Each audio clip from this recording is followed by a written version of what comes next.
welcome to another episode of your favorite libertarian. Today we're going to be talking about why I might be getting rid of my Glock 19.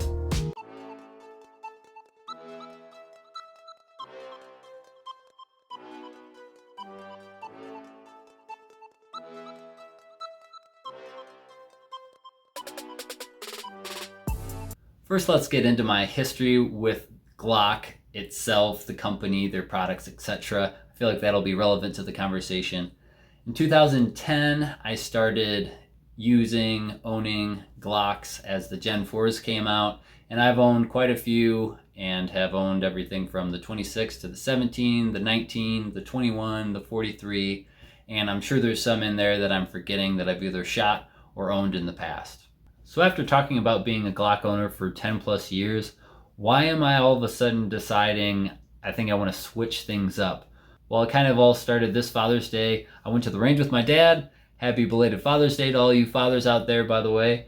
And in doing so, I started looking at and was exposed again to all of the different competitive options out there that are all vying for the top spot that Glock currently has in the market, which is a compact concealed carry 9mm that holds 15 or more rounds, is around this weight, and around this size. The reason we went to the range on Father's Day, besides to hang out as father and son and do super cool American stuff, was to try out a bunch of different handguns. So we rented 3 total handguns, and then we also, of course, shot my Glock 19, as shown right here. And the 3 guns we rented were the Gen 5 version, I guess version 1 Gen 5. We wanted to shoot the version 2 Gen 5, but they didn't have it for rent. Glock 17, the M&P 9 2.0 full size, and also the CZ P10C, because they didn't have the full size of that. First up, we had the Glock 19, and specifically my Glock 19. He shot this, and a couple of things that he noticed right off the bat. One, just with his eyes, he didn't really like the red dot in general. Looking through it, trying to focus just on the target itself.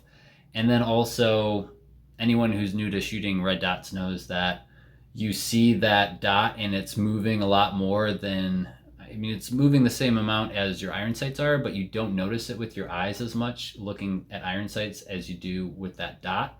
So he kept waiting for it to be really, really steady for him to shoot, and that was kind of weird him out. And I understand it makes sense. I was like that when I first started shooting red dots as well on handguns. But those are some of the things that he noticed with shooting the 19. Also, both of us have larger size hands, so I cannot get a full grip on a Glock 19, even with an undercut in the trigger and getting as high up as I can. I've got all this excess meat that is hanging off. He's the same way, so he did not like that. And as far as shooting goes, it's got an aftermarket trigger, so that wasn't really bad. He just didn't prefer how it felt in his hands. Next up, we shot the Glock that comes standard with these, the Glock 17 Gen 5.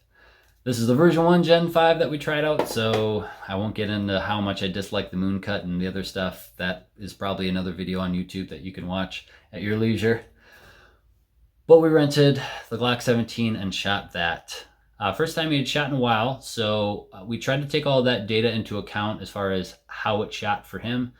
And a couple of things that we noticed. One, it was shooting way left, and I also shot it to see if it was him or if it was the gun itself. Turns out it was definitely the gun itself, and I think it had to do with, one, Glock still making brand new guns in 2021 with plastic sights, but also that those plastic sights at some point in the rental process of either being thrown in bins or somebody dropped it at the range, who knows, those sights shifted and it made it so the gun was shooting way left at 5 yards. If you were, we're talking, if you shoot 10 yards, it probably wouldn't even be on the paper. And both of us shot it. I was shooting really tight groups just off to the left. He was having the same issue, so not the best first impression Glock. You can do better than that. You should do better than that. Well, after that disappointment, we tried out the M&P 9 and we tried out the 2.0 version. So full size 2.0. A couple things that I was curious about that I also wanted him to try out were the grip angle, the grip texture, and the trigger. So I can say from shooting it and from him shooting it, I would say we were both pretty impressed with how much better the trigger was than the 17, how much better the grip angle and the grip texture was for both of us. And yeah, I mean, not much else to say. The only thing that he didn't prefer in the sight picture was that there was too much daylight between the rear and the front sight for him, so he felt like it was hard for him to like just easily quickly center everything. But he shot that much better than the Glock 17 and the Glock 19, and that's including with my Apex trigger and my 19. So in my opinion, the M&P 9 2.0 trigger stock is better than, for sure, the Glock 17 Gen 5 trigger, but even in my opinion, the Apex trigger for the Glock 19. Then we rented the CZ P10C, and my dad was looking to test out more full-size handguns, but I would say that this is a pretty good sampling of full-size, being that the P10C is really the size of an M&P 9 or a Glock 17. They just call it a compact and you get 2 less rounds. Why? I don't know. That's a question for CZ. Their full size is actually closer to a Glock 34 and holds more rounds than a Glock 34, which is pretty cool. Either way, rented the CZ P10C, and my dad did really well with that gun. Most accurate for him out of all the guns he tried. I didn't even shoot it because he was doing so well. The only reason I shot the other guns was because I was a little curious, but also I wanted to just make sure that in the instance of the Glock 17 that it wasn't him, it was actually the gun that was being messed up or weird, and didn't need to do that with the P10C because he was just shooting so well with it. I did hold it in my hands. I gave him a little demonstration of how to work on trigger reset and bringing in all that take up, because it does have a long take up before you get to the wall in the P10C trigger. The trigger is really good though otherwise, but regrettably I was not able to shoot the gun. So yeah. My research on this subject is in no way complete. So I think what I need to do is rent a few more guns, check out a few more brands, and really understand what all my options are. If you have any personal experience with any of these brands that we've talked about so far, or there's any that you think I should check out, or better yet, if there's any you want me to stay away from, or specific models, etc., let me know in the comment section below. That'll really help me and all of my viewers to understand all the different options out there and what's going to make the most sense based on what's important in what you're carrying. One of the questions that I'm asking myself, and I'm hoping that I can answer for you, is what would be involved in moving from the Glock platform to something else? Besides the gun itself, there's a lot of support gear that surrounds the gun that you choose. So we're going to talk about kind of in different categories the different things that are involved in that support gear, and also the services that you might want to get if you are to modify that particular platform. Look, I'm Magazine Wolverine. The first magazine consideration you need to think about when buying a new platform or buying from a different manufacturer than Glock is how many magazines you're going to get standard with the gun. These are magazines that you won't have to buy after you buy the gun because they already are included. You get 3 15-round magazines when you buy a Glock 19. In some cases with some manufacturers, you only get 2 magazines when you buy one of their guns. So if that third magazine is important to you, you either have to purchase it separately or go without it. Now for me, I don't know if it's necessarily a huge deal because I can have one in my appendix carry rig as a reload, and then I can have one in the gun, and 2 might be enough in that situation, maybe. But I still need to purchase a couple more mags, and here's why.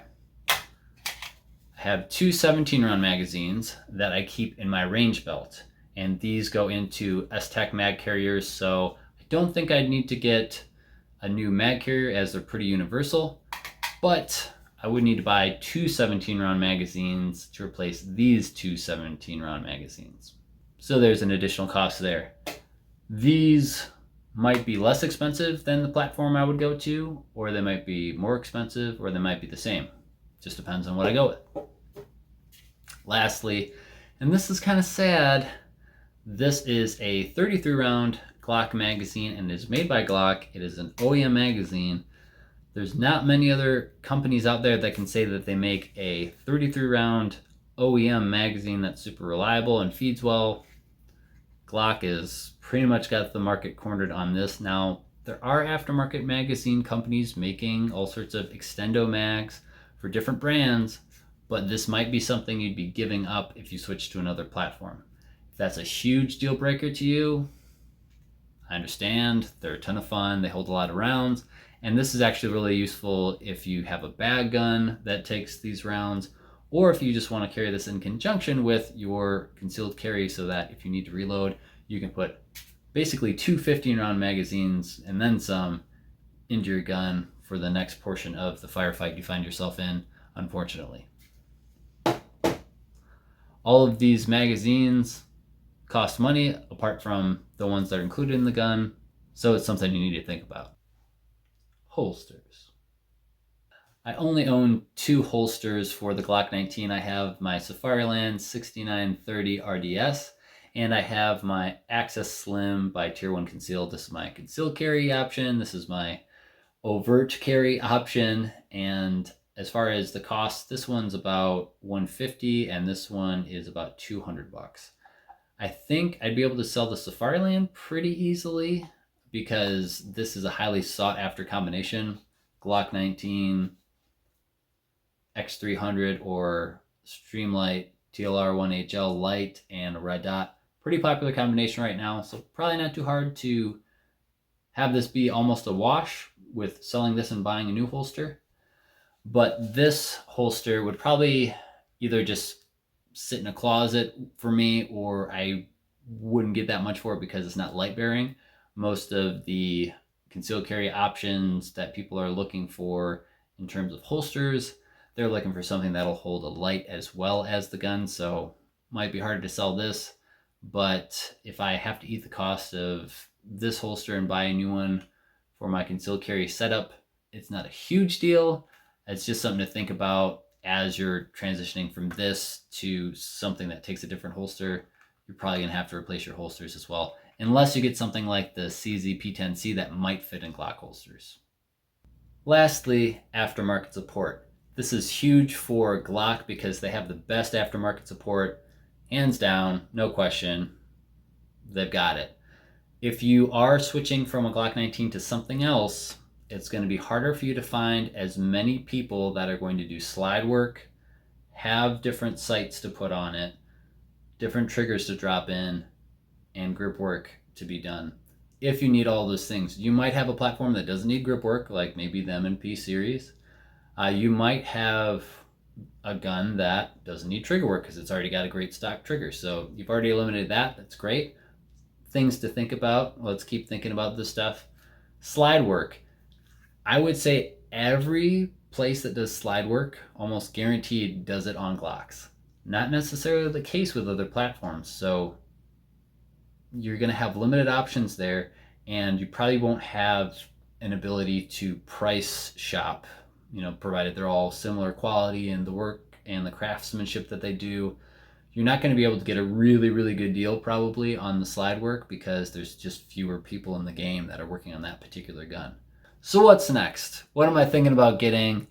If you couldn't tell from the video so far, I'm kind of leaning towards the M&P 9C 2.0, and I'm not necessarily ruling out the P10C, but again, haven't shot that yet. Need to do some more research.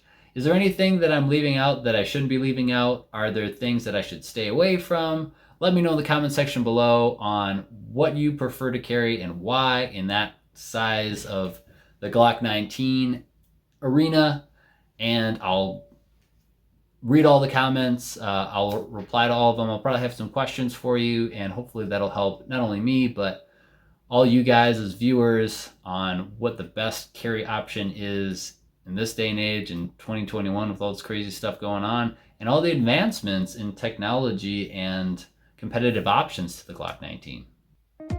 Well, that's going to do it for me and my Glock 19 so far.